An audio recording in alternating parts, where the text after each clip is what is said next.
talking real loud, spreading no light, trying to bring me down. Enemies lurking, but I won't back away. Got a vision in my mind, I'm here to stay. Put my crew beside me, we rise like a tide. When the storm gets rough, we ain't gonna hide. Propaganda swirling, but it won't touch me. Only love around, that's how it's gonna be. Keep moving forward, never looking back.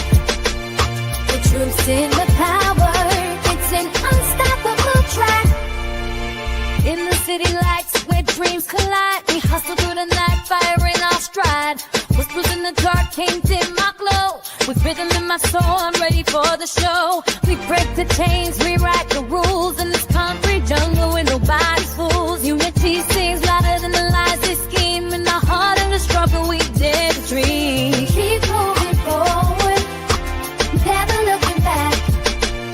The truth's in the power, it's an unstoppable track. Another Queen Ahmadiyyah production. Haze on the corner, they talking real loud, spreading no light, trying to bring me down. Enemies lurking, but I won't back away. Got a vision in my mind, I'm here to stay. Put my crew beside me, we rise like a tide. When the storm gets rough, we ain't gonna hide. Propaganda swirling, but it won't touch me. Only love around, that's how it's gonna be. Keep moving forward, never looking back. The truth's in the power, it's an unstoppable track. In the city lights where dreams collide, we hustle through the night, fire in our stride. Whispers in the dark can't dim my glow. With rhythm in my soul, I'm ready for the show. We break the chains, rewrite the rules in this concrete jungle. All right, hello everyone. So we are back. Everyone, please be sure to hit that like button. Thank you for tuning back in once again to the original Queen Ahmadiyyah Shakur show. Okay, so we're back for more live coverage of Diddy's trial. Okay, so let's get ready to get into it. Everyone hit the like button, okay? Now, before we get into it, let's have a brief word from my sponsor, and we're going to get caught up with these updates. Do not buy 12 Tribes on Earth hair growth oil and hair magic elixir unless you want super healthy, gorgeous hair that grows. They have a whole line of amazing hair growth products, including hair growth leave-in conditioner spray, hair growth shampoo, hair growth spray, and hair growth butter. I'm starting to sense a theme here. They include quality natural ingredients. They smell amazing, and you can see the results for yourself. So if you're looking for healthy hair growth for your natural or relaxed hair, try 12 Tribes on Earth today.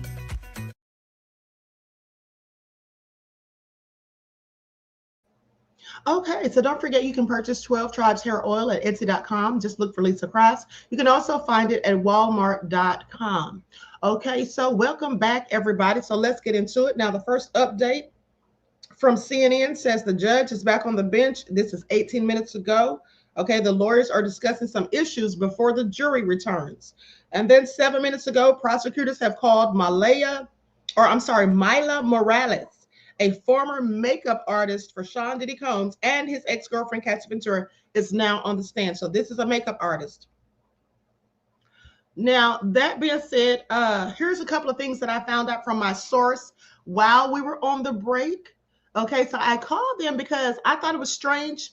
I'm like, Kid Cudi didn't have any cameras around his house or in his house. And then so someone asked me in the chat, I can't remember who it was, but one of you asked me about him having cameras at his house. Okay, so first of all, hey, Terry Hinton, that Crazy Beach Aries, Ladybug 77, Be the Difference Clothing, Sandra, Mel, Nicole is here. All right, Leon's in the house. Welcome, Black, everybody. 504 Nola, Aqua Girl Rising. Okay, let's get into it. Pretty Wings, Terry Hinton. All right, everybody hit that like button. I see you, Deronda. Nessa G is in the house. Okay, so Lillian X is here. Okay, Sheila, retired federal police officer Carol Banks. Hey, beloved. OG Patrice. All right, April is in the house. Okay, shout out to everybody in the chat and everyone tuning into the Queen. Shout out to my moderators putting in work. I see you, Panther Strike, G from the land. All right, I love you all to life. All right, I need her rest. So let's get into it. Now, Andrew, also, shout out to you. So with that all being said, we have a former makeup artist testifying. And so I'm going to go to Inner City Press because he's posted a video giving us some more updates. And then we'll talk about the cameras at Kid Cudi's house.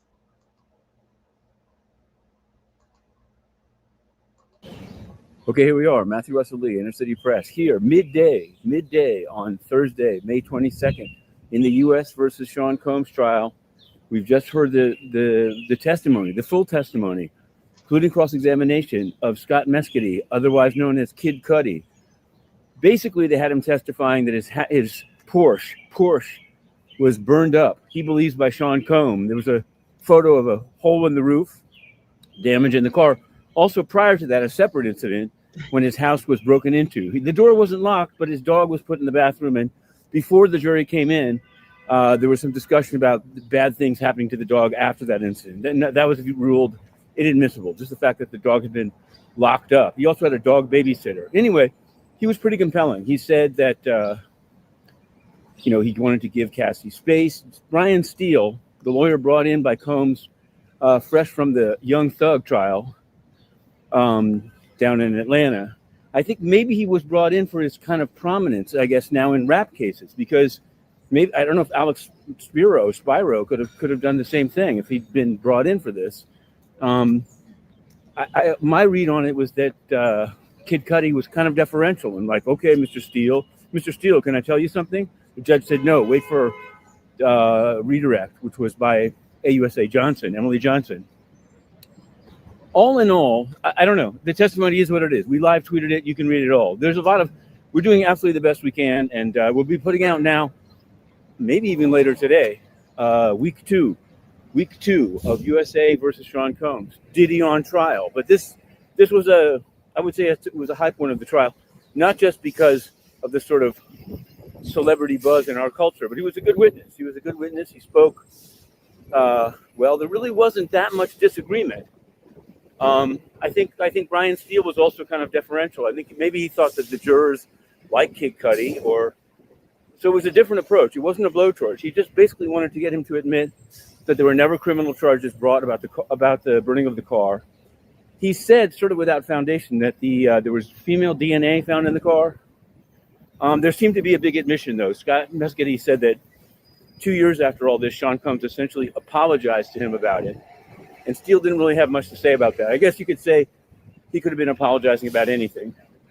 Prior to that, George Kaplan finished his testimony saying that he thought Sean Combs was a great entrepreneur, but he could not abide violence, which he said he heard glass breaking in a jet, and he saw Sean Combs throwing, I guess, hard green apples. It wasn't clear to me if they're actually organic apples, meaning like edible, or some kind of glass thing, but that at Gina, and that Gina then ran to the gate and wasn't allowed out. That was the implication. Gina, it turns out, will not be testifying in the trial. So things are moving along at quite a clip. More witnesses this afternoon, and then Diddy on Trial Book 2. You can be looking for it on Google Play and elsewhere. And we'll be around. To be continued. All right. Once again, shout out to Matthew Russell from Inner City Press. That is my Diddy info plug. Okay, at least one of them. Okay, so now with that all being said, you all heard what he said, right? So, hold on. Okay, so now let's get into what my source told me when I questioned them about whether or not Kid Cudi said anything about cameras at his house, because I just thought that was strange. He's a whole celebrity. Well, he actually did have cameras at his house.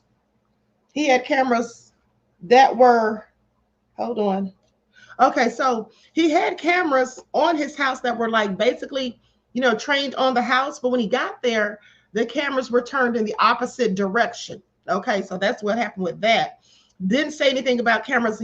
My source said that he didn't say anything about cameras being inside the residence, but they were definitely outside. And when he got home, quick, fast, and in a hurry, they were turned the opposite direction. He also says that Kid Cudi said that he was, disappointed in Cassie because they were in love. And then she went back to Diddy, and that upset him because Diddy had been, because of the abuse that she told him about that she experienced from Diddy. Said he was very disappointed. And also, another thing is Kid Cudi was definitely not intimidated by Diddy, in my opinion. He only had reservations because he thought Diddy might have someone with him or have a weapon, and he didn't have one. But when they met up, he said that Kid Cudi said he grabbed Diddy by the hand as they were leaving the little meeting that he had with him and Cassie, grabbed him by the hand and said, "Hey, wait a minute, what about my car?" And Diddy said, "What car?" pretended he didn't know what he's talking about. And he was like, I didn't do anything to your car. He's like, you didn't do anything to my car. So that was that. So then says 2 years later, Diddy apologized, right? Just like Matthew said. I find that interesting because Diddy, you were clearly apologizing for the nefarious things you did, in my opinion. Okay, so now with that being said, excuse me. So Mila Morales said that she worked, and this is from 1 minute ago. Mila Morales said that she worked for Sean Diddy Combs from 2000 to 2005. She mentioned that she stopped working for him because she moved on to other clients, including Rihanna, okay, with whom she worked for 13 years. Morales said that she first met Cassie Ventura on a photo shoot in Brooklyn, New York, when Ventura was only 16 years old. She started doing Ventura's makeup regularly when Ventura signed with Bad Boy Records in 2007. Now, she said, we were close. She was like a little sister to me. Morales last did Ventura's makeup in 2021, she says. Sean always made sure that the look was perfect. So we had to report back to him with the pictures. That just further proves that Diddy was in control of everything that was going on in Cassie's life. Okay, I mean, because Cassie should have been the one that approved the pictures. They were her pictures. But no, Diddy, they had to show it to him. Okay, I mean, she was signed to his label, but nonetheless, she should have been able to select her own pictures, just my 2 cents. Okay, so that's all we have for now, but I'm going to go to Inner City Press again because he's also posted a few things. Let me see here. Okay, so 4 minutes ago, AUSA says then. Mila Morales says, my doctor friend came and examined her to see if she had a concussion. AUSA says, what were you afraid of? Morales says, Sean, I feared for my life. Then Estavio says, objection, move to strike. And the judge says, overruled. AUSA says, how long did she stay? Days. Okay, then AUSA says, have you done interviews about this? Morales says, a couple. AUSA says, were you paid? Morales says, no. AUSA says, did you provide evidence? Morales says, photos of me and Kim Porter, early 2000s. AUSA says, were you paid? She says, $1,000. You see, here's the thing. Notice that she asked, if you did interviews, the answer is yes. Were you paid? Okay, she says no. So when you want to know why some of these people that have been going around telling stories about Diddy and other celebrities or whatever, specifically Diddy in this case, why some of them have not been called to testify? Well, because that's not a good look. If you were paid to do interviews, then you likely could not be, you could be just saying stuff to get the money, which is why I told you all I don't pay for interviews. Okay, that's exactly why I don't pay for interviews, because people may be motivated to add on to things, embellish stories, or just flat out lie. Okay, like Adria English, okay, and Courtney Burgess. All right. So anyway, that's it for now with the updates. So I'm going to go to this report from, who is this? ABC, NBC. Okay. Like, sub, everyone, please don't forget to like and share. Thank you in advance. I'm bringing you all this as quickly as I can. Okay. Now, some of the people that are actually at court, I'm even getting you the information quicker than they are. All right. Because some of them are saying the same things that you all have already heard by the time they leave court. Not to mention, you heard it here first about Gina Hunn not testifying, and also that she was victim number 3. And you also heard it here first about the commingling of funds and about Diddy's civil asset forfeiture, if in fact he is found guilty. And that's likely why he didn't take the plea deals, like I told you all. Okay, because that would basically be an admission of guilt, and they could just go ahead and snatch all of his things. Okay, so let's go to this report. Like, sub, everyone, please like and share. Thank you in advance. Here in New York City, federal prosecutors are continuing to present their case in Sean Combs' sex trafficking trial. Today, jurors are hearing from rapper and producer Kid Cudi, whose real name is Scott Cudi. He is a central figure in the trial and the biggest name yet to take that witness stand. He is testifying about his romantic relationship with Cassie Ventura from more than a decade ago, including allegations that Combs blew up his car. NBC News entertainment correspondent Chloe Malas is following this trial closely for us and joins us from the courthouse with the latest. Chloe, you have been following this trial since before those jurors took their seats. Tell us more about Kid Cudi's testimony. I mean, how could this essentially bolster the prosecution's charges that Sean Combs engaged in sex trafficking? Hey there, Morgan. Good morning. I was just in the courthouse and I listened to all of Kid Cudi's testimony. This was a pivotal moment, right? Because Cassie Ventura alleged in her 2023 civil suit that Combs found out that she was dating Kid Cudi briefly in 2011 and that he orchestrated for his car to be blown up. Well, his testimony just finished moments ago and he left. And he talked about on one occasion Combs entering his home, breaking into his house, and being there when he had found out about the relationship. But then when he appeared at the home after calling 911, Combs wasn't there anymore. Then he also talked about a separate time in which his Porsche had exploded, that there was a Molotov cocktail found. He called police. He wasn't at home at the time. A babysitter for his dog called him and said, "Your car's on fire." And when he arrived, the police were there taking photos, taking evidence at the time, but no one has been charged in connection to that incident, Morgan. And also Brian Steele, who cross-examined Kid Cudi, he really tried to poke holes in it. He said, "How do you know Combs was at your house? You know, they fingerprinted your car, and actually those fingerprints belonged to a woman." But then he was overruled and that line of questioning didn't continue. But perhaps that's something that we'll see when Combs's team puts on their defense. Also, they really pushed Kid Cudi today on what proof do you have that Combs entered your home? There weren't your surveillance cameras didn't capture footage that day. When you arrived to the house, Combs wasn't there. So again, it's really interesting. Morgan, I just want to say, when you hear one side of the story, right, you read the indictment, but then when you hear the other side of the story, remember, there's two sides to every story. And they definitely, Combs's team has done a good job at trying to poke holes in a lot of the witness testimonies so far in this trial. Chloe Malas there just outside the courthouse for us. Chloe, thank you so much. We really appreciate it. We're getting the best start.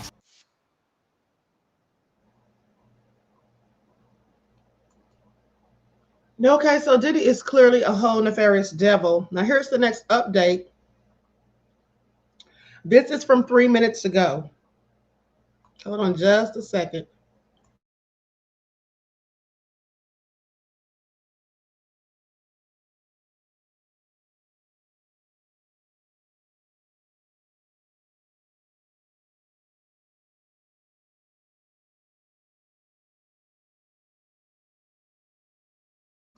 Okay.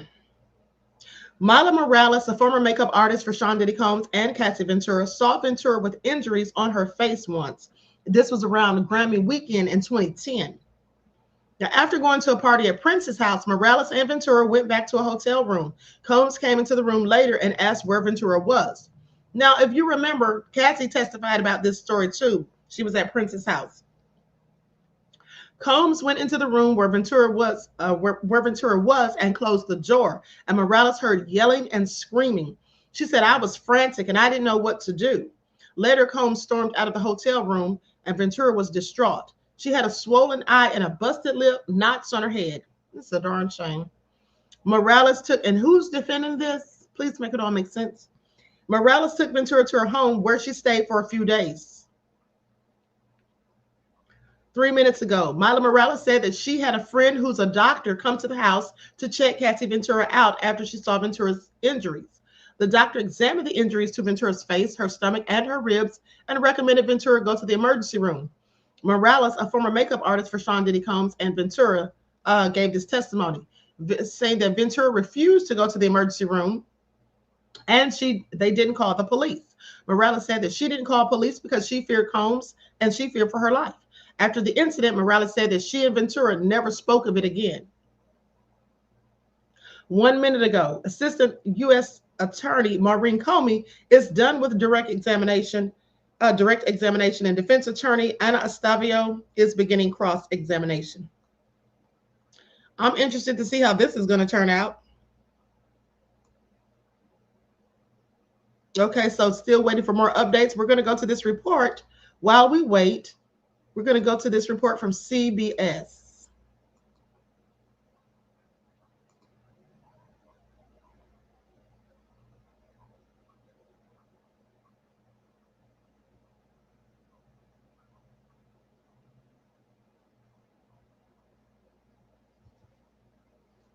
I'm just waiting for this ad to go off.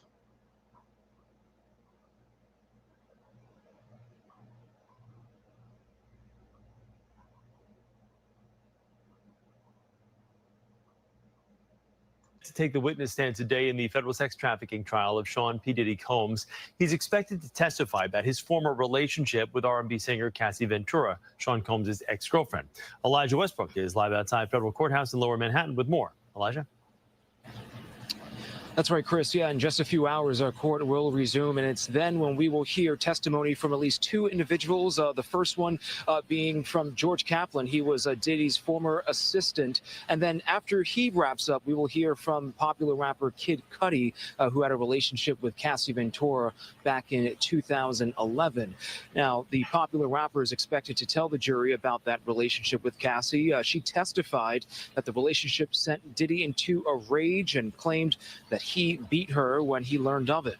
Now, prosecutors are saying that Combs was so upset with their relationship that he arranged to have Cudi's convertible firebombed. The Cleveland born and raised Grammy award-winning rapper has long been celebrated for his alternative hip-hop, making songs like Day and Night and Pursuit of Happiness. Again, we are expected to learn more about that alleged firebombing incident in the coming hours once he takes the stand. As for Kaplan, he testified yesterday that he worked as an executive assistant of Diddy, working 80 to 100 hours per week. He says Combs would often threaten his job. Kaplan also told the jury that he would set up and clean up Combs' hotel rooms, often spotting baby oil all over. Now, when asked why not let hotel staff just clean it, he said protecting Combs' image was important because sometimes people would try to sell pictures to embarrass celebrities. Okay, whose stilettos were those? I still have several questions about that. Okay, Aqua Rising says Diddy probably stole her passport and threatened to send her back to Vietnam. Shaking my head. She said she ain't going back to Nam. Okay, so Federal Officer Carol Banks says great coverage. Thank you, beloved. I appreciate you. Diddy is just a whole mess. Anita Harrell says Diddy the Demon had everyone shook. Yeah, I absolutely agree, beloveds. Absolutely. Okay. So in the coming hours, we will hear from those two individuals. Combs has pleaded not guilty to the 5 counts he is being charged with. That's the latest at this time from the federal courthouse in Lower Manhattan. Elijah Westbrook, CBS News, New York.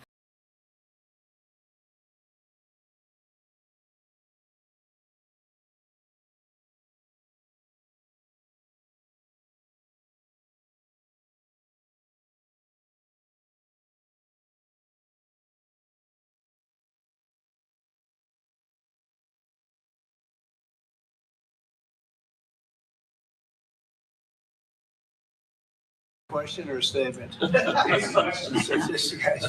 change. Mr. President, what will it take for you to be convinced that there's no white genocide in South Africa? Well, I can answer that for the president. It's for him. No, seriously. I'd rather have him answer. Yeah, I'd rather answer that. It will be. Our president will respond to you. Yeah, Thank you, Mr. President. It will take President Trump listening to the voices of South Africans, some of whom are his good friends, like those who are here. When we have talks between us on the quiet table, it will take President Trump to listen to them. I'm not going to be repeating what I've been saying.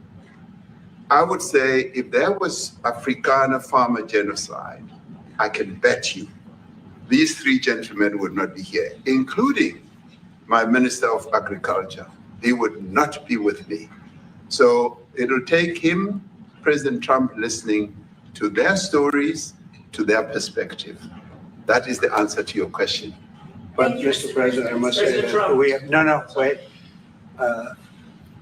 We have thousands of stories talking about it. Sure. And we have documentaries, we have news stories, and that is Natalie here, somebody here to turn that? I could show you a couple of things, and it has to be responded to. Yeah, sure.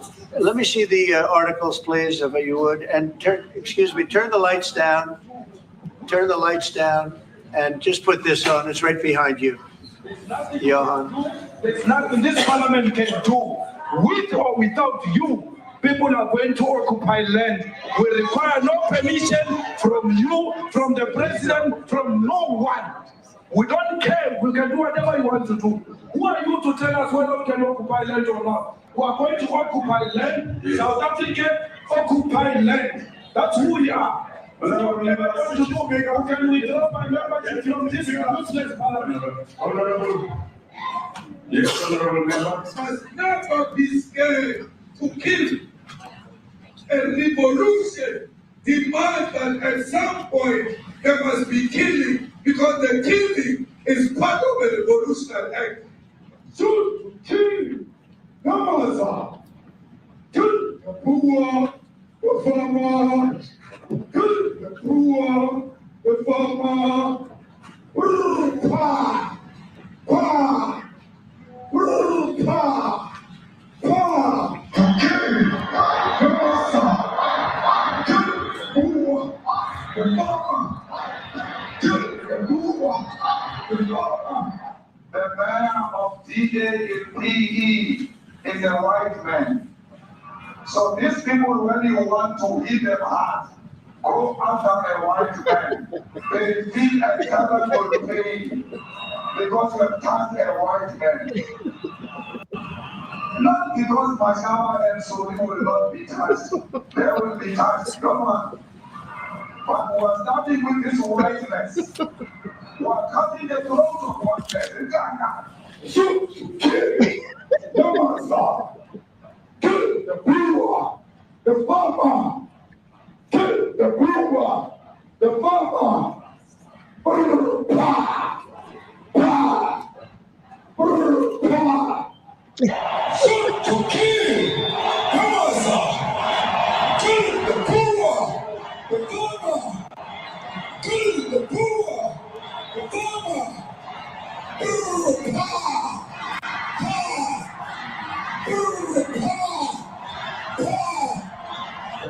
I don't know what's going to happen in the future. I'm saying to you, what's not good. Do you all see the look on Trump's face? Do you all see the look on Trump's face? He looks very perplexed, to say the least. Skeletor fan, shout out to you, beloved. Skeletor fan says that African sounds like he's at war carrying a witch doctor shield and mask and everything. Not a witch doctor shield, okay? I am so done. Oh my goodness. Now that is hilarious. I wonder what he was saying. That Crazy Beach Area said Trump's getting red. Ty's Kitchen said, what are the Captain Phillips is going on? Nelson G said, Trump is such a clown. Okay, let's keep listening because this is hilarious to me, honey. For the killing of white people, at least for now. I can't ever see the future.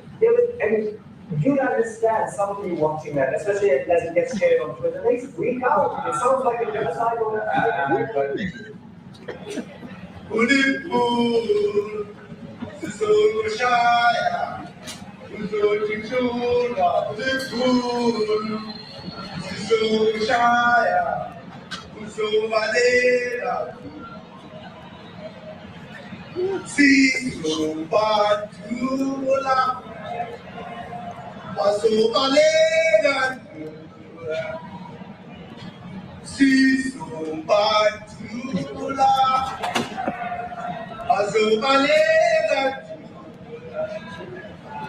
Who will expropriate land without compensation. Is this reminding anyone of sinners? Okay, let's go to the next update from 7 minutes ago. Defense attorney Anna Astavio is showing the jury photos of Cassie Ventura from a music video shoot for the Wiz Khalifa song Black and Yellow.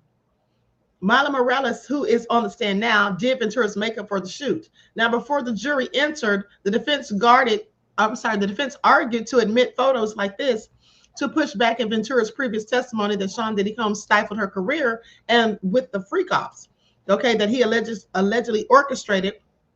Remember when she said that took time away and she couldn't get to work, that the freak-offs became her job. Okay, so they're trying to debunk that. Estavio says she told the court that they also want to show the jury that Ventura had to spend time upkeeping her appearance for work events, not just for freak-offs. Okay, so then 1 minute ago, defense attorney Ana Octavio revisited Mila Morales' testimony about the 2010 incident in the hotel. Morales confirmed that she did not see what happened between Sean Diddy Combs and Cassie Ventura in the bedroom after they went in. She says the makeup artist testified that she and Ventura spoke with one of her friends who was a lawyer shortly after this incident. Yes, Morales says. Okay, Octavio says, you were concerned, right? She says, very concerned, of course. Morales confirmed that she continued her friendship with Ventura after she and Combs had even broken up. Okay, so let me see what I have from Inner City Press. Okay, so Inner City Press says, Octavio says, so you asked permission to speak to Dateline? Morales says, of course I asked. Octavio says, after the incident, neither Mr. Combs or anyone from his company ever approached you? She says, no one did. Octavio says, for a documentary, were you paid? Morales says, therapy. Octavio said, you sold the photos to CNN for $1,000? Morales says, yes. Octavio says, no further questions. Judge says, next witness.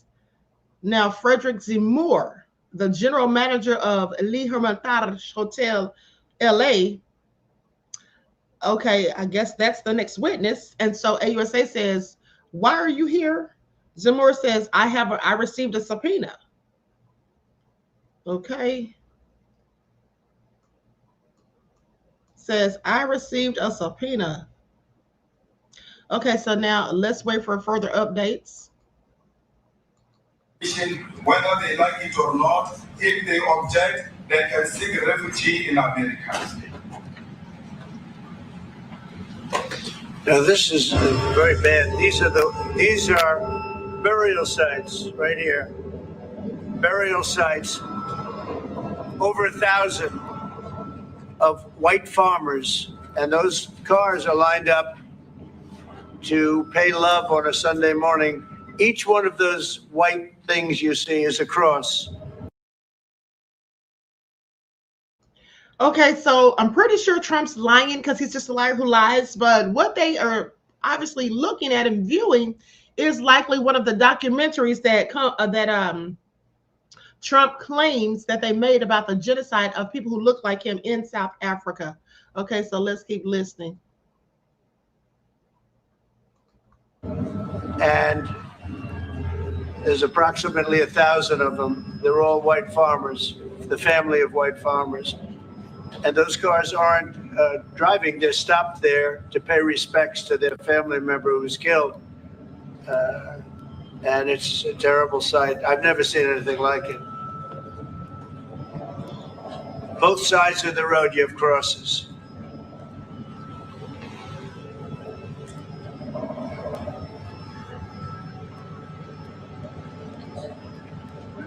Those people were all killed.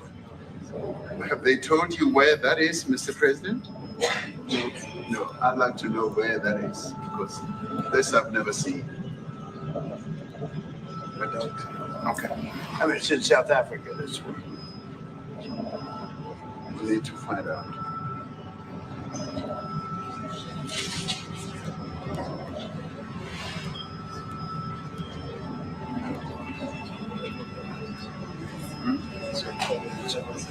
I don't know. Those people. I don't know. Okay. Mr. President, the Pentagon announced it would be accepting Qatar.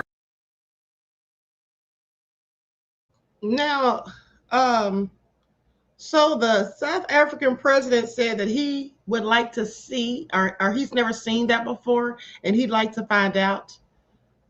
He might need to do his research, because at the end of the day, Trump could be showing videos of something that doesn't have anything to do with South Africa, as far as I'm concerned. I have several questions. But while we're talking about that, did he say it was like 1,000? Is that what Trump said? He said it's like 1,000. He's never seen anything like it. Okay. I'm sorry, but what? He's never seen anything like it. Well, I have. And also, while we're at it, let's talk about the genocide in the Congo with 11 million Africans, Trump.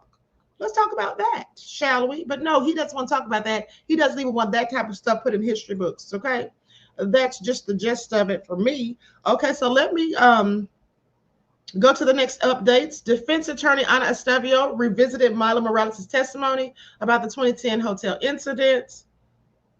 Okay, oh, I'm sorry, I already read that. Okay, this is from 3 minutes ago. Makeup artist Milo Morales said that she has done about 8 media interviews about her knowledge of Cassie Ventura and Sean Diddy Combs' relationship and the 2010 incident in the past year. She sounds like a clout chaser. Why the hell are you doing 8 interviews? Okay. She said that she wasn't paid for any of the public interviews. Morales is now off the stand. Well, she was clearly clout chasing. I'm sorry. 8 interviews is a whole lot. That's all I'm saying. Now, 2 minutes ago, the government's next witness is Frederick Zemmour, an employee of the El Hermitage Hotel in Beverly Hills, California. Okay, so then less than 1 minute ago, Frederick Zemmour, who is now on the stand, is the general manager of the hotel in Beverly Hills, California. Prosecutors are admitting hotel reservation records dating all the way back to 2008 into evidence. Okay, let me see. This is from CNN that I just reported. Let me see what they have on Inner City Press. Okay, so Inner City Press reports 3 minutes ago, AUSA says, are you familiar with the hotel's reservation system? Zemmour says, we have a system called Opera. We enter in personal preferences. AUSA says, how long do you keep them? Zemmour says, forever. They stay forever. Estavio says, so you asked permission to speak to Dateline? Morales says, of course I asked. Okay, we already have that part. Okay, so still waiting for, that's from 8 minutes ago. Okay, so still waiting for more updates. Now let's go back to this video of Trump. This is almost over with. And while you all are listening to this, I'm going to look for that information about him trying to have Oprah and Beyonce, Trump that is, trying to have them investigated. Jet to be used as Air Force One. What are you talking about? What are you talking about? You know, you gotta get out of here. What does this have to do with the Qatari jet? They're giving the United States Air Force a jet, okay? And it's a great thing. We're talking about a lot of other things. It's NBC trying to get off the subject of what you just saw. You are a real, you're a terrible reporter.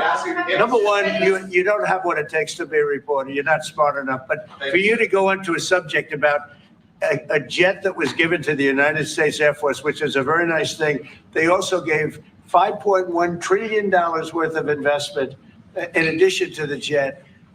Go back, you ought to go back to your studio at NBC because Brian Roberts and the people that run that place, they ought to be investigated. They are so terrible the way you run that network, and you're a disgrace. No more questions from you. Go ahead. We're Phoenix Energy. Don't you just love it?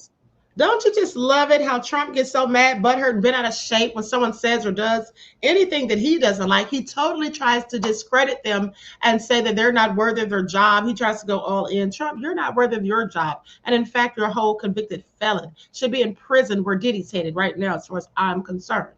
Okay? He's such an idiot and a pompous ass to boot.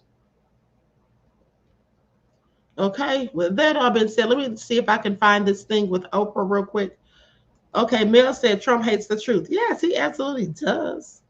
Okay, he absolutely does. Patricia said, where's the Rico with Diddley? Dr. Doom says, get the French colonizers out of Africa. Okay, please, get them out of there. Absolutely post haste. Okay, at the end of the day. Now, while I'm looking for this really quick, let's have let's listen to some music while I find this. This is Intermission, you guys.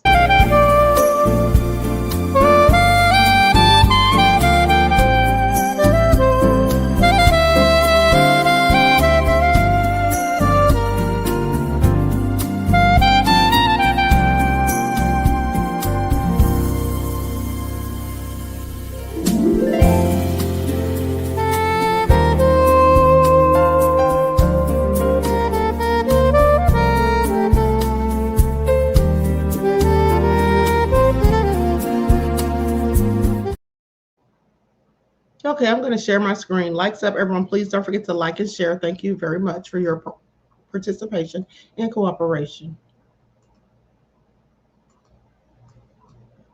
President Trump has the Harris campaign and Hollywood back in his sights, accusing celebrities of cashing in while they were giving a star-studded boost to her 2024 White House bid. In an early Monday morning Truth Social post, Trump saying he's going to call for a major investigation into how much the former vice president's camp paid Hollywood celebrities who performed at her campaign rallies during last year's election. Trump pointing to reports that Beyonce was paid $11 million and questioning how much did Kamala Harris pay Bruce Springsteen. Going on to say, isn't that a major and illegal campaign contribution? Those weren't the only celebrities targeted in his Truth Social message. Trump also asking how much went to Oprah and Bono. Last fall, controversy arose after campaign finance records showed the Harris campaign paid Oprah's Harpo production company $1 million. Oprah took to Instagram last fall to deny making any money from the Harris campaign, instead saying, "I was not paid a dime," and her company was paid only to cover the incurred costs of events. Trump's comments come amid a heated back and forth with Springsteen in recent days, with the Born in the USA singer calling the Trump administration corrupt, incompetent, and treasonous at a concert last week. While much of Hollywood lined up behind Harris in the presidential race, Trump also had some famous names backing him. Kid Rock and Hulk Hogan both made appearances during the 2024 Republican National Convention. The White House didn't immediately respond to the Hill's request for more details about what investigative body Trump wants to see take up the issue.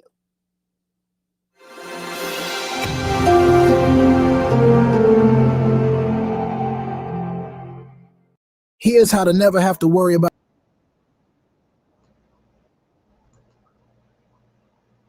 Okay, so let's see if we have any updates.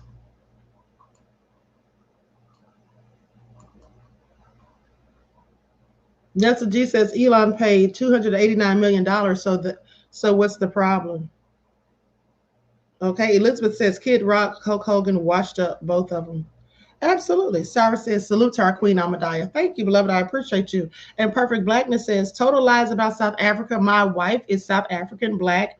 There are no white folk being killed over there. This is apartheid propaganda. You know, I absolutely believe it. I mean, you can't believe anything Trump says. And that footage that he was showing, where was that footage actually at? Okay, that man said he never saw it before, and I believe him at the end of the day. Trump is just a liar who lies. You can't believe anything he says. He will stand there and lie straight to your face.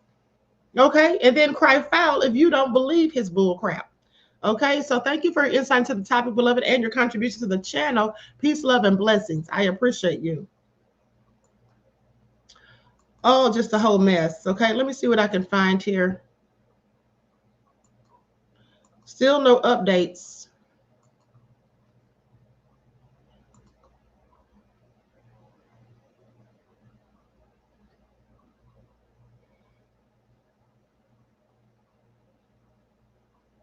It looks like Piers Morgan had the Punisher on his channel as well as Tory Lanez's father. Is that who that is? The Punisher's making his rounds, y'all. Please pay attention. Okay, he's making his rounds. TMZ reported on Kid Cudi. Let's go to that. I'm going to put up an overlay, of course. I'm going to put up an overlay. Share my screen.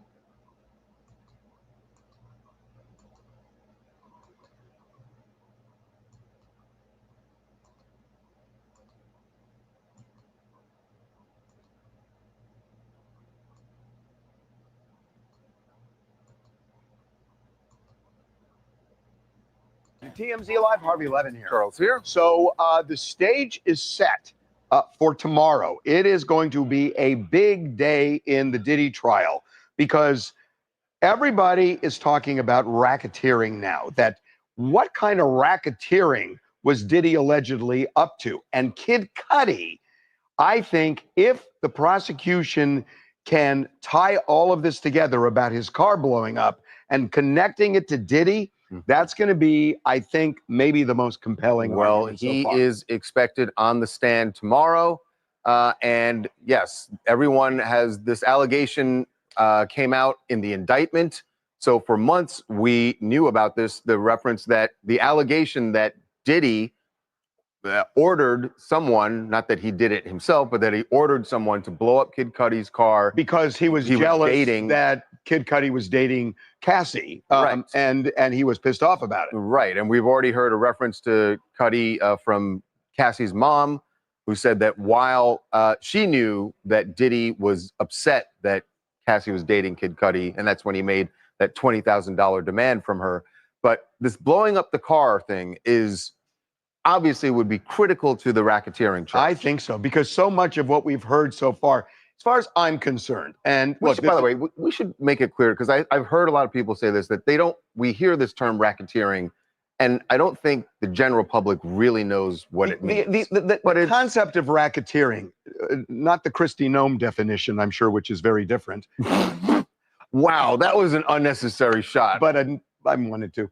But the typical racketeering, think of the mafia, where you have an organized crime group that goes out and has a drug element to it, a violence element to it. The mafia is why the RICO charge was created by the government. It's usually an organization that engages in a variety of criminal conduct, and that is its purpose. This is a very different case, usually not used against an individual, but used here. But the allegation is that Diddy was using his company and employees of his to carry out illegal activities. And and we're hearing a lot about, he used somebody on his staff to book a hotel room for 3 ways. I got to say, that's not why the racketeering statute was passed. But look, I don't want to get into the debate on whether it should be racketeering or not, because there is a Homeland Security guy who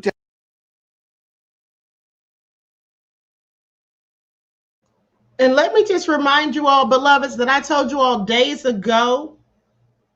Hold on. Okay, yeah, I'm still on the screen. I was trying to make sure. Okay, so let me just remind you all that I told you all days ago that arson, when I had Gavin on the show, that arson, when it's a felony, it does not have a statute of limitations. Gavin said in certain states, well, this was in New York. Okay, this was in New York. So therefore, there is no statute of limitations on arson in New York. All right. So like they said, if they can prove that Diddy did this, or if the jury thinks that they have enough evidence to suggest or say that Diddy is the one who in fact blew up Kid Cudi's car, that is absolutely a RICO. Okay, that's racketeering. All right, so I told you all this days ago. But some people want to come in here and try to go in on the queen like I don't know what I'm talking about. I find it all so nefarious. Okay, please pay attention. testified, and he's trying to show elements of what a mobster would use in an organized crime activity. He testified about what they found at Diddy's home in Miami during the raid, and all the photos were displayed in court. Now that I use Monday service, AI makes solving tickets my form of meditation. And look, whether or not it's racketeering, but these are weapons, automatic weapons, assault rifles that were found, handguns, lots of drugs. I'm wondering if some of the disconnect is that, Bad Boy is also a legitimate enterprise. It published music, it had artists. A lot of Bad Boy records was legitimate, but the mafia had legitimate front people too. They had dry cleaners and things like that. I mean, that's really the way they operate. Waste management. Right. Yeah.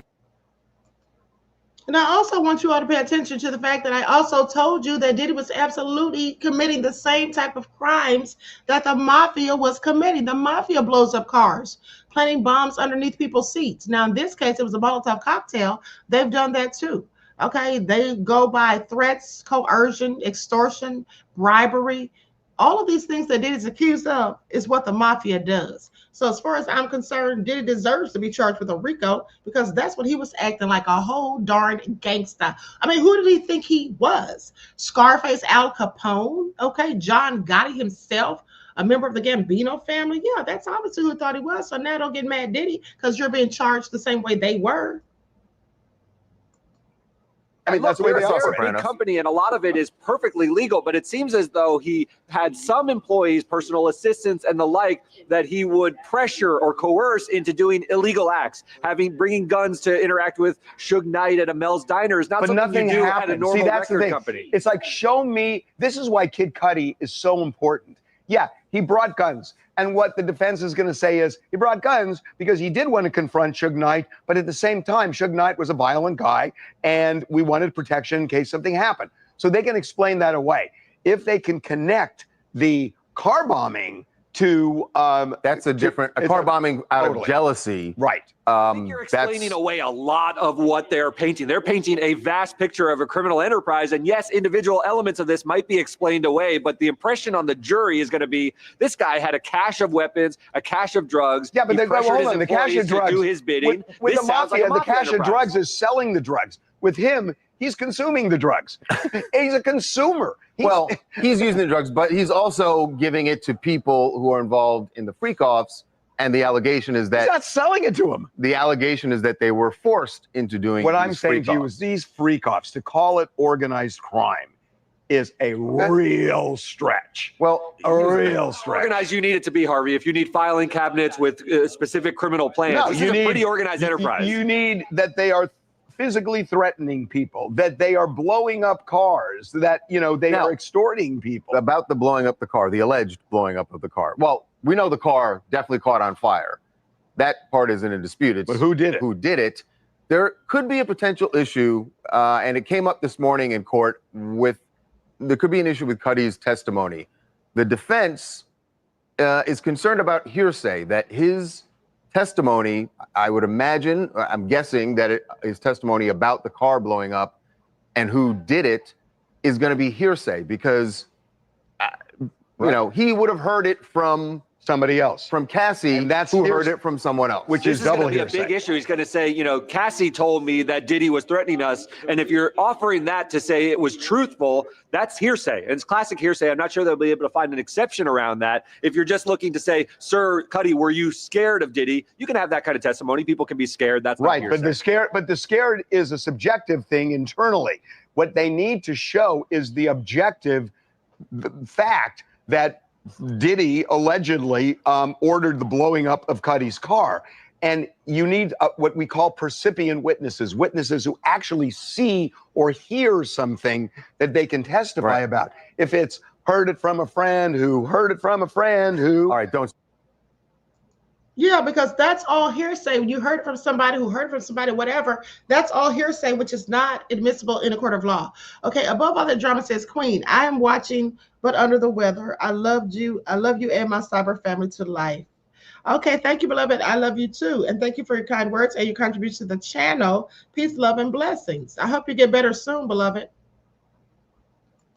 Start singing. But so what he could testify to is, yes, after my car caught on fire, my insurance adjuster came and looked at it, and they found evidence of an explosion. He can testify about that stuff. But they found evidence is hearsay. Even from his insurance company. Call the insurance adjuster to the stand. I mean, see, that's what hearsay is. But even if they did that, that's still a step away from. That's right. Diddy. That's right. Is the one who's responsible for it. Right. So we don't know if the judge has made a ruling yet on this. And we don't know issue. exactly what Cudi's going to say. Right. Hey, what's up? It's Brandon from Toronto. And in regards to Diddy's defense and Kid Cudi's testimony, I don't think it's hearsay because honestly, Kid Cudi has a very strong relationship with Diddy and Cassie. And if the reports are true that his car did get blown up over jealousy, then it links to the extortion, it links to the threats about Diddy, and it shows that Diddy has a power complex. It shows the fact that he is capable of doing all of these threats and running a whole enterprise and in charge with racketeering. So yeah, well, we'll see if they can connect all that. Did you know that in law books they use ELO to explain hearsay? Did you know that? We're gonna move on. That's not ELO. That's REO Speedwagon. Oh, damn, you're right. Wow. You're right. Got him. Yes. Let's move on. I'm so mad at myself. I'm so through.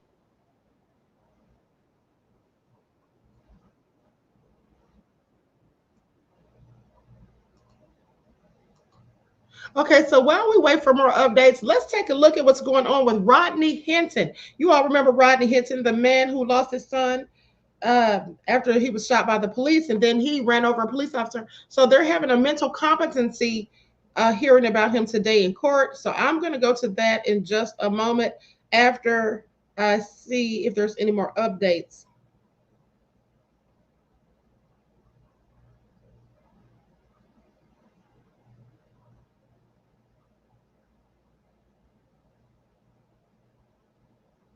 Okay, so here we go. 10 minutes ago, the jury was shown hotel records for a profile that was initially created under the name of Sean Combs in December of 2006. Now, the name on the profile was changed to Jackie Starr in 2009.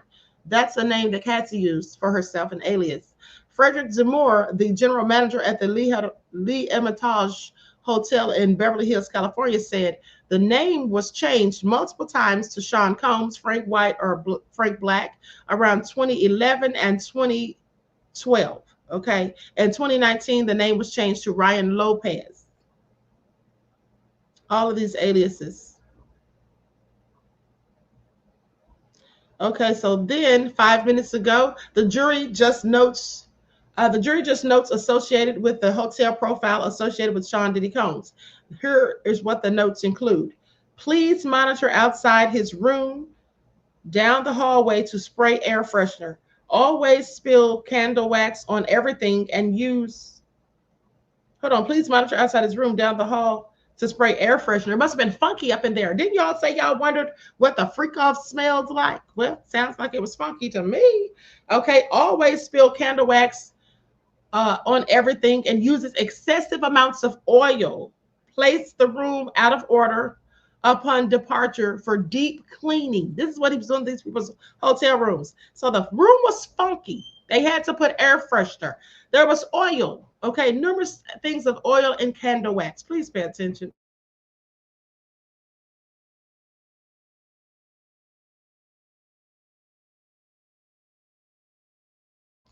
Okay, please authorize an extra $1,000 when guest stays with us to cover any room damages. Okay, that's what they say. So let's see where else we can get some. No, I'm going to go to Rodney Hinton, and then we'll get back to the updates.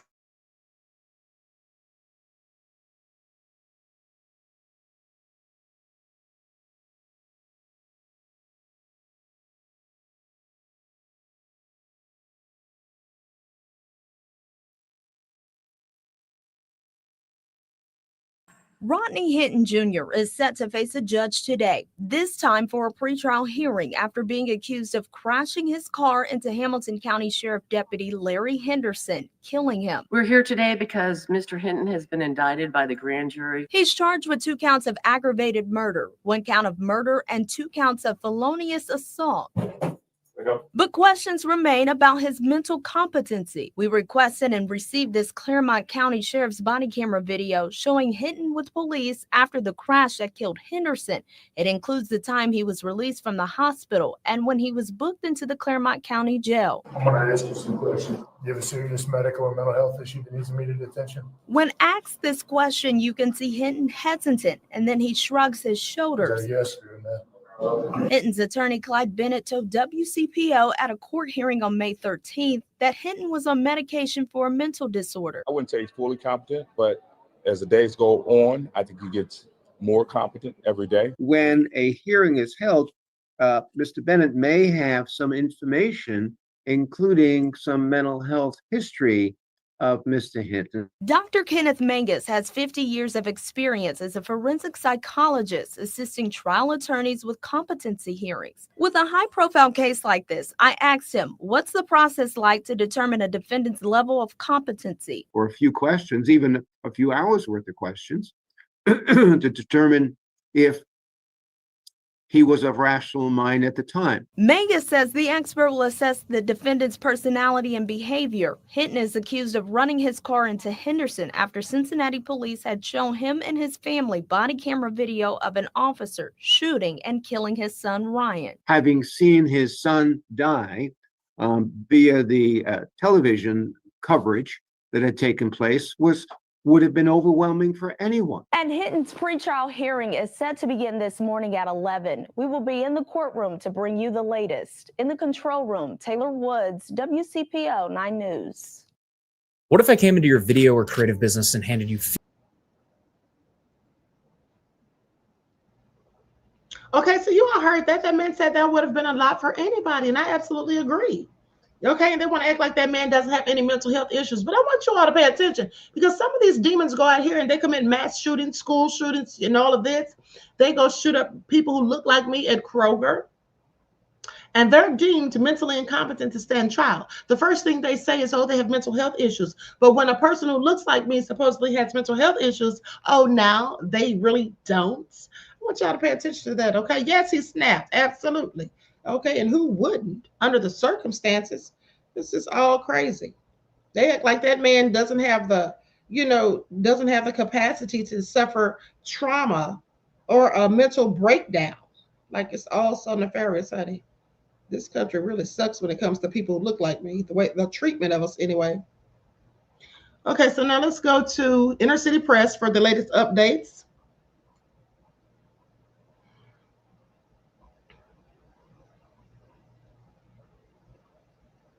Okay, this is something else. Hold on, he's posting some extra stuff. Okay, so 11 minutes ago, AUSA says, what are these complaints? Zemmour says, candle wax on carpet. Security was called. Charge was $500. AUSA says, no further questions. The judge says, cross-examination. Defense says, none. Judge says, next witness. Honey, this is going by fast. Okay, please pay attention. Judge says, next witness. AUSA says, Special Agent Josh Croft. So AUSA says, where do you work? Agent Croft says, HSI, Homeland Security Investigations, extract data from computers. AUSA says, what is your training? Agent Croft says, the SANS Institute. AUSA says, what does that stand for? Agent Croft says, I don't really know. They're opaque in that way. He didn't think that maybe he should look it up if he's going to be dealing with him. Find it all interesting. Okay, so that's it for now on there. Let me see what CNN has. Okay, CNN 4 minutes ago. The government has called Joshua Croft to the stand. He is a computer forensics agent working for Homeland Security Investigations. Assistant U.S. Attorney Emily Johnson is questioning him.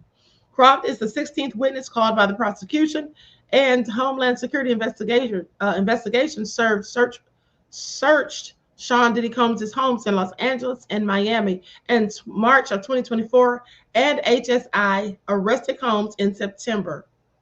And he was in New York, of course.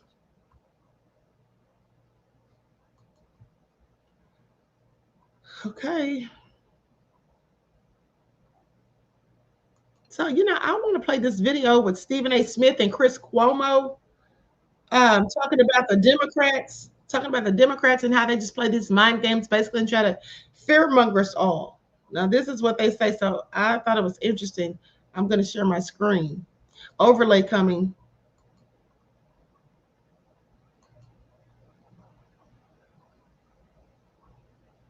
Okay, here we go. Party could easily be compared to. Hold on, let me put my overlay up here. What was I thinking?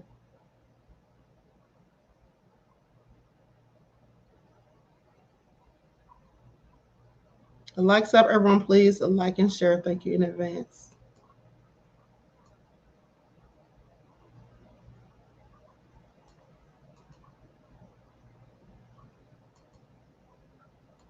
Right now, Lance Armstrong.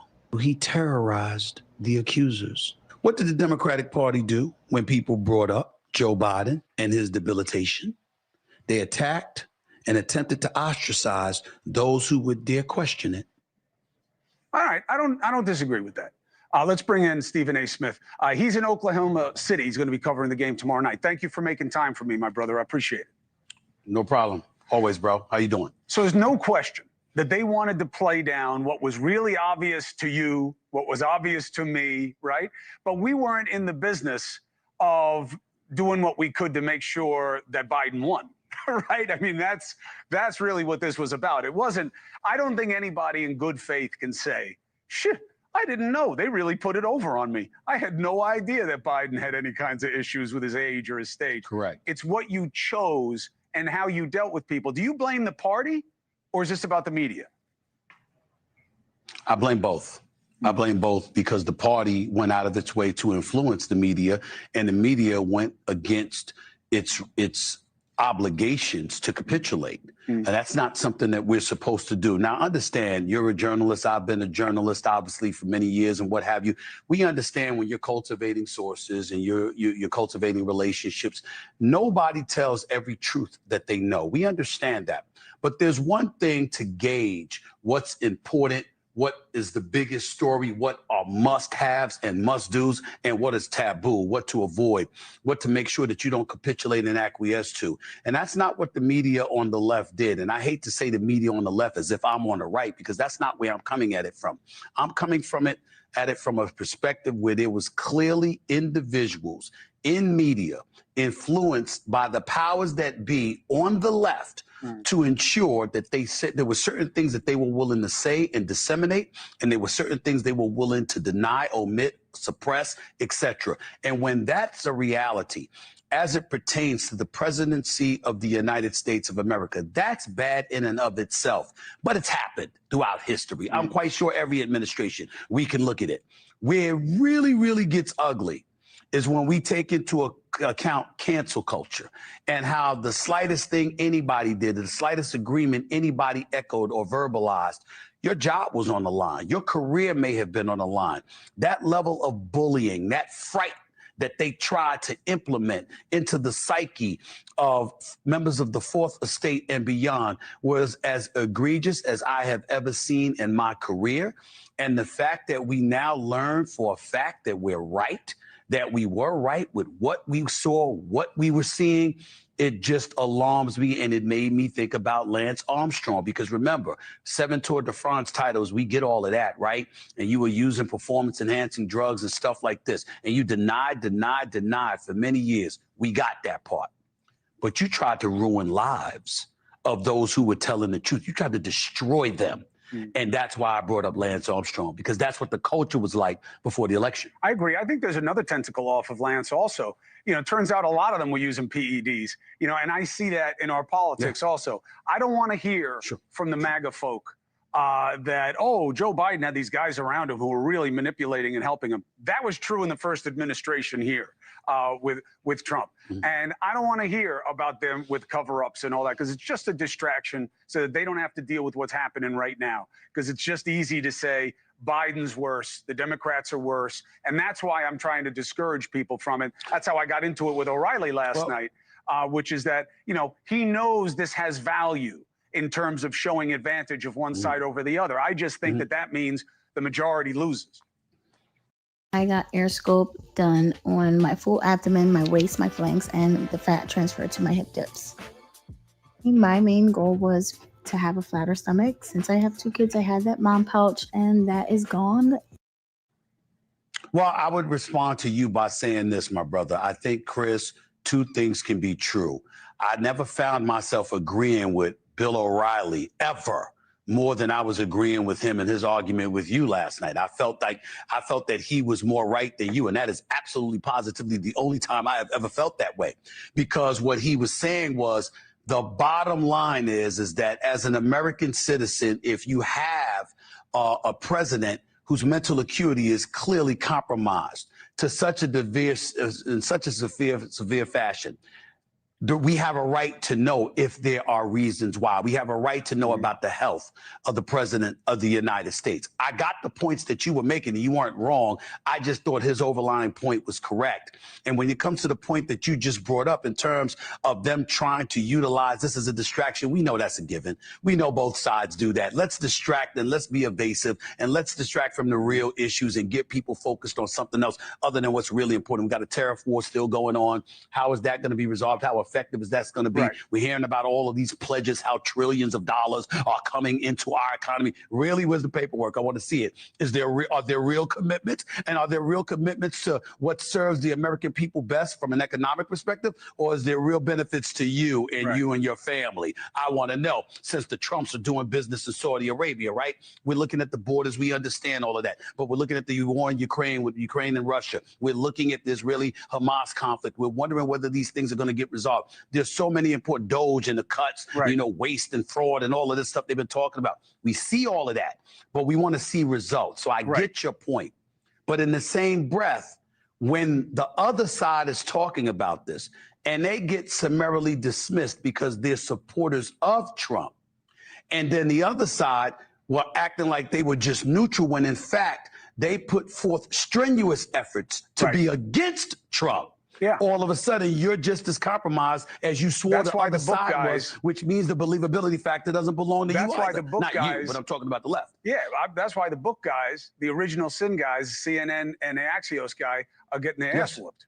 And they're surprised by it. They thought that because MAGA likes the story that Biden's health was covered up, right? That's good for MAGA, that they could go into MAGA land and sell their book. And they went to Megyn Kelly, and you know she opened a 6-pack of whoop ass on them because I watched it. Yeah, I watched it. She opened up a big time can of whip ass. That's a very good way. She put it on Jake Tapper. Make no mistake about it. And with respect to him, he deserved it based on what the book says. Based on what the book says and the facts that emanated out of the book and the facts that we know to be true without reading the book. So but why did he deserve it? Why did he deserve it? Here's why. You got the video of him talking to Laura Trump and how condescending he was to her, etc. And I'm certainly not here to throw.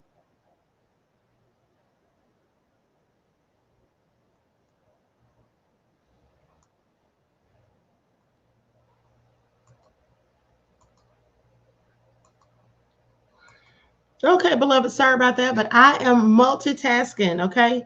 I'm on the phone. I'm talking to, hold on, taking care of business. Okay, so now let's go to these updates. This is from Inner City Press. Okay, so from 8 minutes ago, AUSA says, what tools do you use? Agent Croft says, TX1 and digital collector. AUSA says, whose laptops did you extract?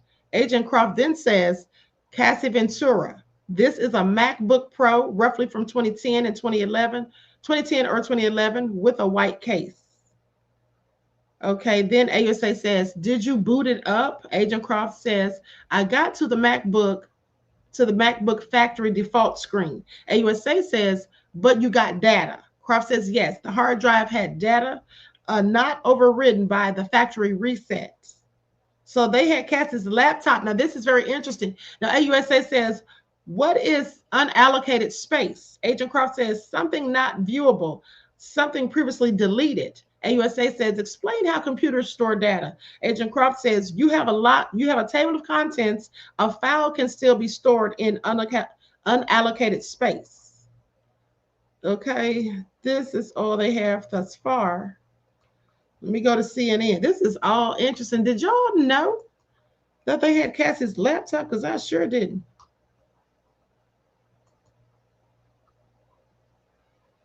Likes up, everyone. Please don't forget to like and share. Thank you in advance.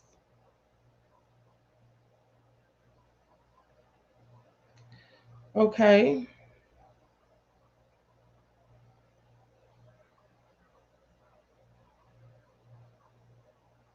Okay, so 7 minutes ago, rapper Kid Cudi's testimony that his car was blown up in his driveway while he was dating Cassie Ventura did not prove Sean Diddy Combs was behind the arson. Okay, this is what defense attorney and CNN legal expert Misty Maris says. She said that doesn't prove that Sean Diddy Combs did it. Okay, now in the cross-examination of Kid Cudi, defense attorneys were able to cast doubts on claims that Combs and his co-conspirators were involved in the car fire. Well, I knew that because they said there was a woman's DNA. Now, we could say maybe Diddy sent a woman to do it, but they don't know that. They don't have any way to prove it unless there was a witness who could just basically say they saw whoever did it. Now, they said the defense did some damage on cross-examination. She says because there was no direct evidence that Combs was even involved. There was never an arrest. Isn't this what I told you all? There was never prosecution relating to the incident. Same thing I said. Maris said Kid Cudi testified that he never saw who blew up his car or had any direct information about it. Says that he just believed that it was Combs because he thought Combs was quite violent.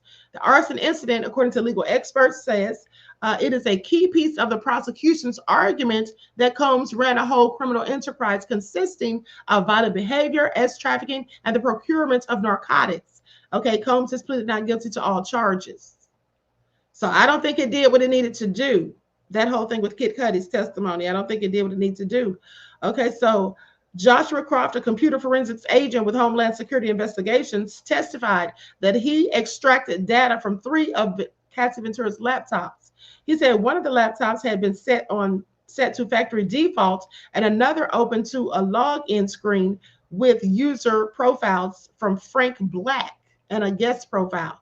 The third laptop, which had some dents and bends, will not power on, he said. I wonder what they're trying to find in there. Okay, American Instant says, I told you the reporter that you played earlier lied. Yeah, some of these people clearly are painting narratives. I mean, I figured that out. I can see that when I go and get the information from my friend who's actually in court. Okay, Eric says, allocated disk space on your Mac don't mean you hidden anything. It is just unpartitioned disk space. Okay. I don't know if they thought she was hiding anything necessarily. Jay Gray says World Wide Web internet sounds like a trap, allegedly. Okay. So, anyway, that all being said. Now, does anybody remember R. Kelly's RICO? Anybody remember R. Kelly's RICO? Elizabeth said yes, and some broken phones. Yeah, absolutely. You can delete things from your computer, but they can still retrieve it sometimes. You know, that's actually how the BTK killer got caught, because he deleted things from a disk, put it in a cereal box, and left it where the police could find it, clearly to taunt them. But once they got that disk, they were able to get a forensic expert to pull up stuff that was previously deleted. And that's how it led back to him, to the church that he was in fact working for. Okay. All right, then. Let's see here. Okay, we'll go back to Stephen A. Smith because this video is almost done. They're talking about the Democrats, how they've, you know, just pretty much just tried to fearmonger everybody. Hold on. I almost forgot my overlay.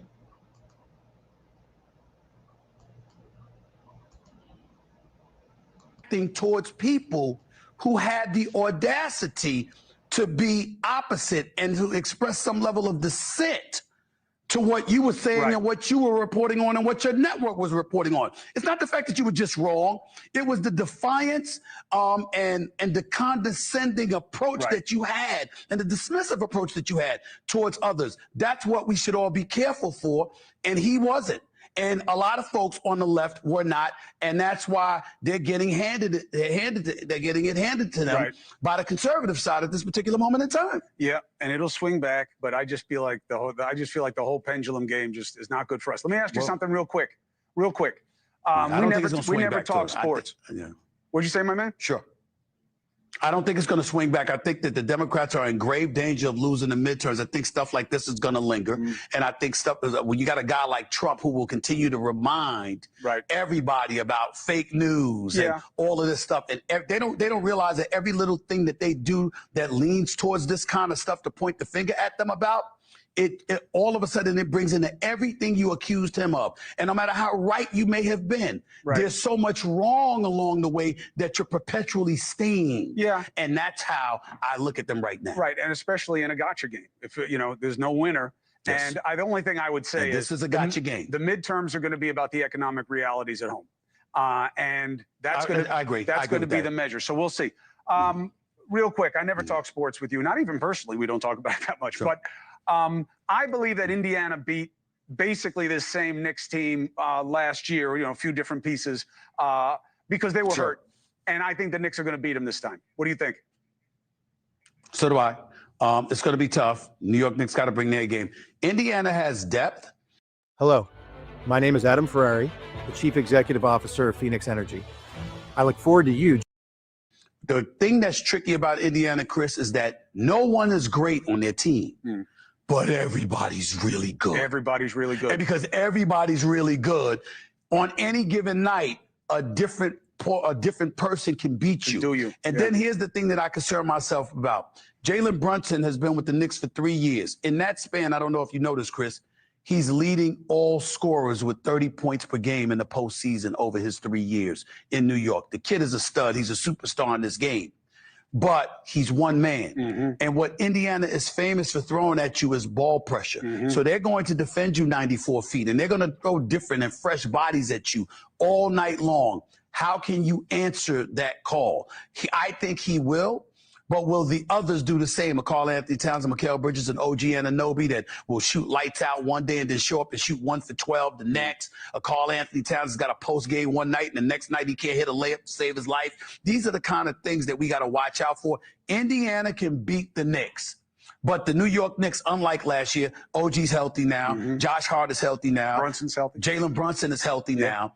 And so because of that, I think with the home court advantage and with the possibility of a Game 7 being at Madison Square Garden, I think the New York Knicks pull that. Okay, thank you for that, Stephen A. Smith. Okay, so 1 minute ago, prosecutors have finished their direct examination of Joshua Croft, a computer forensic agent with Homeland Security Investigations. Defense attorney Tini Garrigus is now asking him questions on cross-examination.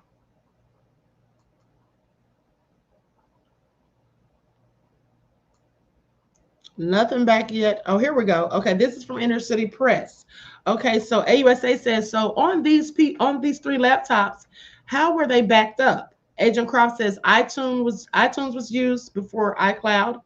Some looks a little funky. AUSA says, but you can validate the funky, as you say, data by going to the raw data. Agent Croft says yes. AUSA says nothing further.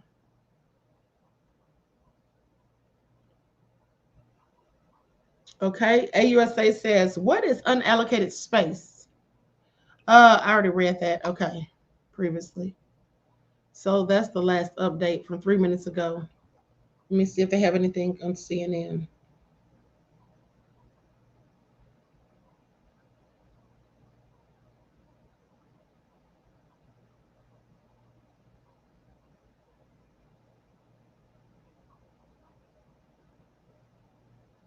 Okay, with not power one. Let me see what's the next. 3 minutes ago, prosecutors have finished their direct. Okay, we already read that. Nothing yet. Okay, so I'm anxious to see what Tini Garrigus is going to say upon the cross.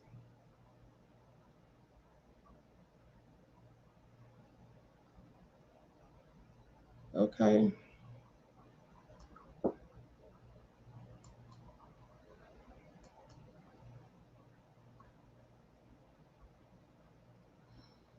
Anita Harrell says, I get so annoyed that one political party thinks one AI better than the other. I mean, they were going in on the Democrats. They were going in on them, but I think the Republicans are worse, specifically when Trump's in office. Okay, definitely when Trump is in office.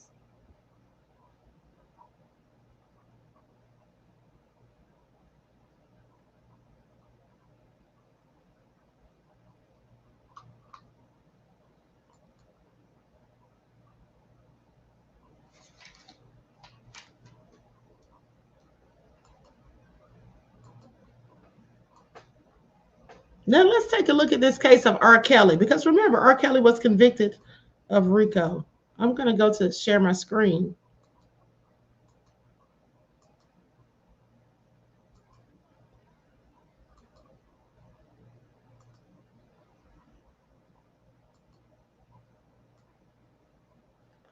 Okay, R. Kelly sentenced to 30 years in prison.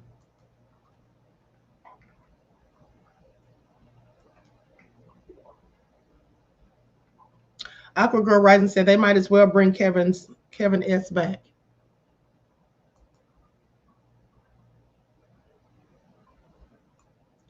Okay, so here we go. I'm not going to read this whole thing. I just want to look through here and see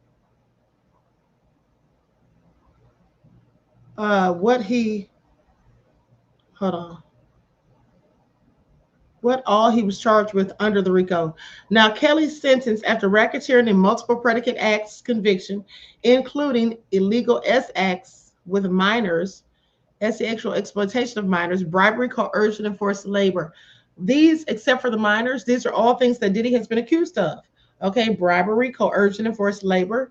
Okay, as well as commingling of funds. Let's see here what's down at the bottom. Robert Kelly is a prolific serial predator who utilized his wealth and fame to prey on the young and vulnerable by dangling promises of fame, fortune, and stardom by his own or for his own sexual gratification.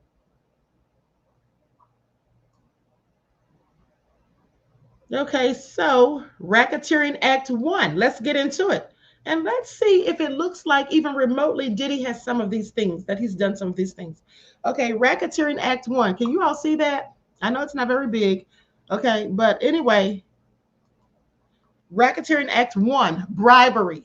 Kelly bribed a state employee to create an identification card for Jane Doe, number 1, then 15 years old. Well, we already know that was Aaliyah. Remember, he got somebody to make her a fake birth certificate so they could get married, and then lied and said she was 18, when in fact she was 15. So we know who that is.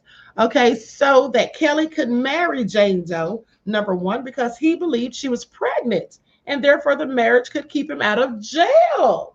Did anybody know that? Did y'all know that? I don't remember it. I mean, it's been so long ago. Maybe that was out back then and I heard it, but I don't remember hearing that. I don't remember hearing that. Do you all? Gwendolyn says, making salves today, but I'm listening. Keep up those updates. Love you, Queen. I love you, right, Black beloved. And thank you for your kind words and your contributions to the channel. Peace, love, and blessings. Okay. So I never heard anything about Aaliyah was pregnant. So that's why he wanted to marry her. Very interesting. Okay, now Racketeering Acts count 2. 7 and 10 sexual exploitation of a child. Jane Doe number 2, Jane Doe number 4, and Jane Doe number 5. It says Kelly coerced Jane Doe number 2, 4, and 5 to engage in sexually explicit conduct for the purpose of producing video recordings. Sounds like what Diddy is accused of, except for them being minors in the criminal case, mind you. But there are some allegations of minors in the civil. We're talking about the criminal, so don't get it conflated. Now, over the course of decades, he made these recordings and other recordings of sexually explicit conduct using VHS video cameras, Canon camcorders, iPods, and iPads. iPhones and iPads. Such videos constituted child porn. Okay. Now, Racketeering Acts 6, 11, and 13, forced labor, another thing that Diddy is accused of. Jane Doe 4, 5, and 6. Kelly used the threat of physical harm and physical restraint to ensure that its victims, including Jane Doe's 4, 5, and 6, performed sexually at his command. Oh, this is sounding like Diddy all over again, except for the minors. Now, as Jane Doe 4, he slapped her, choked her, and spit on her before demanding she give him fellatio. Sound familiar? Let's keep going. So as Jane Doe number 5, over a period of years, he spanked her, viciously assaulted her, and confined her to a room or a bus for prolonged periods of time, including days, and otherwise manipulated her to ensure that she would perform for him sexually, including with other women and men. That sounds like Diddy's freak off. Okay. As to Jane Doe number 6, he forced her to give him fellatio while there was a gun within Kelly's reach. See, here's the thing. I didn't really follow R. Kelly's trial as much as I'm following Diddy's, and that's because I already knew what R. Kelly was doing since the 90s, and in fact, we all did. Okay, and it was in my belief at the time, and still is, that R. Kelly was merely targeted at that time specifically, rather than in the 90s when we heard that the video was out. Well, because Harvey Weinstein was in the news. #MeToo started with Harvey Weinstein. And so rather than having him just be sharing the news and headlines and spotlight by himself, let's go get somebody who looks like me. And that happens to be R. Kelly. Now, I'm not saying R. Kelly isn't nefarious. I'm just saying that I think they targeted him at that time so that he could be the fall guy, or basically so he would be more so in the news than Harvey Weinstein. That's just honestly what I think. Okay, so now with that all been said, I have an update from CNN. Prosecutors have finished their direct examination of Joshua Croft, a computer forensics agent with Homeland Security Investigations. Defense attorney Tina Garagos is now asking him questions on cross-exam. 1 minute ago, the jury is dismissed and trial will continue on Tuesday. Tuesday? They mean Thursday? Wait a minute, what's today? Today is Thursday, right? Hold on, how do they have this all mixed up? They mean Friday. Tomorrow's Friday. I'm getting my days mixed up too. Okay, so trial will continue on Friday. Court is dark tomorrow. Okay, and Monday for Memorial Day. Oh, okay, I get it. They're saying Tuesday of next week. I thought they were talking about this week. So court's going to resume on Tuesday, beloveds, because you see, Monday is Memorial Day. So they're saying that court is dark tomorrow and Monday for Memorial Day. So that means closed. Okay, Judge Aaron Subramanian gave the jury strict instructions to avoid any and all conversations and media coverage about the case over the holiday weekend. Okay, so looks like that's it for now, beloveds. Court is over with for today. And not a moment too soon, because I'm so sleepy, y'all. I think I fell asleep on y'all last video. I swear I fell asleep on y'all, honey. I was up here nodding all the way off. I told y'all I'm tired and sleepy. Okay, that's right, Monica. Memorial Day is Monday. Okay. So Jorpik says, wait till the cannibalism comes up in Diddy's trial. Yeah, that's not going to come up in Diddy's trial. That's definitely not going to come up in Diddy's trial. I can guarantee you that. Okay, so, I mean, we've seen the indictments and there was no mention of cannibalism is all I'm saying. Right? So anyway, Leah said, get you some rest, Queen. I know, right? I really need it. But guess what? I can't because I have an appointment at 5 o'clock. It is what it is, beloveds. It is what it is. I'll try to get some after that. Okay, but I actually have an appointment at 5 o'clock, so I've got to get ready for that. And it's about to be traffic, so I'm going to need to leave early. Anyway, I love you all to life. I hope you all are enjoying this show. It is all going to get more nefarious as we continue and proceed. This is only the second week, okay? And we have maybe 4 to 6 weeks to go, okay? So with that all being said, Lillian X said, busy lady. I know, right? You all know I'm an adjunct professor, and so I teach classes online, and so I really don't have a lot of stuff to do with that other than posting different things for the students and then checking their homework on Sunday evenings or Sunday nights. But I have meetings with people, and some students have emailed me, and have questions. And then I have this meeting at 5 o'clock that I'm really thinking about canceling because that's how tired I am. So anyway, just keep me in your prayers that I can get my rest sometime today. Okay. So anyway, I love you all to life. Queen Sam said this year is flying by. I know, right? I know we're about to be in the 6th month pretty soon. I mean, just a few days next week.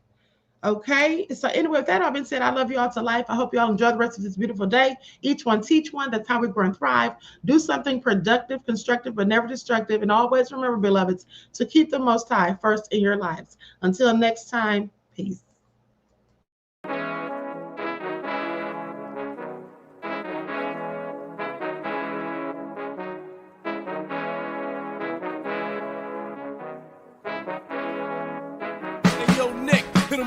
Gold all in my skin, God all in my blood, kings all in my circle. You touch one of mine and you're done. They show no love for the queen.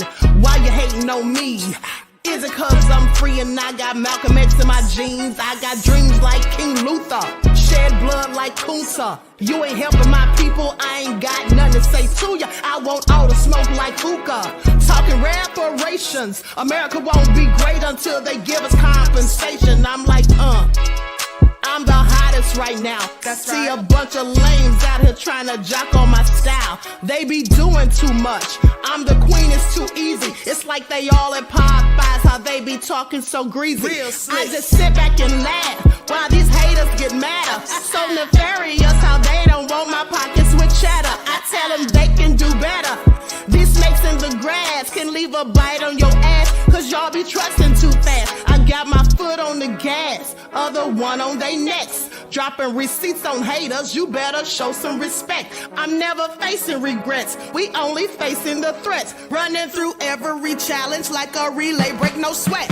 It's a cold game, so I got that blanket with me. Now that my people awaken, ain't no going to sleep. I do not play by my piece, this time I'm playing for keeps. You talking slick, but when I see you like them ends, we gon' meet. And I got gold all in my skin, God all in my blood, kings all in my circle. You touch one of mine and you done. They show no love for the queen, why they hating on me? Is it cause I'm free and I got Malcolm X in my jeans and I got gold all in my skin, God all in my blood, kings all in my circle. You touch one of mine and you done. They show no love for the queen, why they hating on me? Is it cause I'm free and I got Malcolm X in my jeans and I got